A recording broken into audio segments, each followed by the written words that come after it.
Nabi Muhammad itu ngelihat kerusakan yang nggak pernah terjadi di zaman yang lain. Dan lu tahu, kita awali dulu dari ini ya, apa namanya, tahun terburuk dalam sejarah dunia. Ada ya itu? Ada. Tahun Tahun terburuk terburuknya? dalam sejarah dunia itu 536. Semua orang udah sepakat. Karena pada saat itu untuk sekitar 70 tahun, 50 sampai 70 tahun ke depan, bumi itu benar-benar paceklik gara-gara ada gunung meletus di mana-mana. Paceklik itu apa? Paceklik itu Gue ada bahasa-bahasa yang harus gue... bukan kemarau panjang. Paceklik itu crop berhenti berproduksi.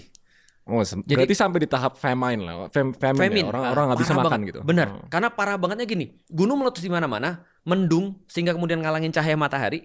Akhirnya seluruh dunia itu benar-benar gagal panen semua. Dan orang-orang hampir nggak pernah ngelihat sinar matahari dalam kemudian beberapa bulan ke depan. 536 itu adalah tahun terburuk dalam sejarah dunia, lanjut 50 sampai 70 tahun. Lebih gelap daripada sekarang berarti? Jauh. Tahun terburuk dalam sejarah manusia. Bayangin kalau manusia sudah dari misalnya berapa ratus ribu tahun yang lalu, ini tahun terburuknya adalah 536. Dan tebak, kapan Rasulullah lahir? Sekitar sana. Tahun gajah. Oh iya, gue ingat itu di Tiba ya. Di Tiba, betul. Nah, jadi tahun gajah 570. Jadi Rasulullah itu lahir, dia melihat dari segi fisik dan mental kerusakannya parah banget. Parah banget. Ada orang ngubur anaknya sendiri. Punya istri bisa 40 sampai 100. Riba merajalela. Segala macam, kemudian orang-orang yang budak lahir hitam apes. Karena dia bakal jadi budak kan gitu kan ya. Dia lahir kemudian punya nasab bagus, dia langsung tiba-tiba jadi tinggi. Apalagi kalau dia anak. Dulu ada masalah pejabat juga nggak?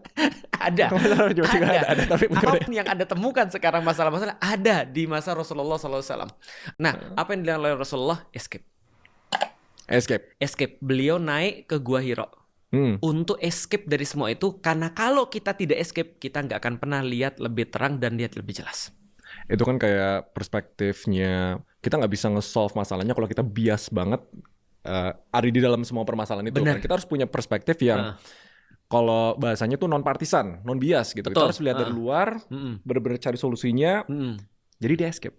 Dan berapa lama Rasul escape? Itu lebih daripada setahun.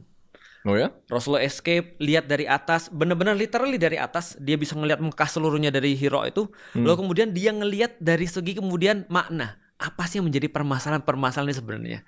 Dan hasil dari escape itu Allah turunkan Iqra bismi rabbikal ladzi khalaq. Nah, bacalah dengan nama Tuhanmu yang Maha Pemurah. Bacalah itu adalah awal daripada mencerdaskan umat.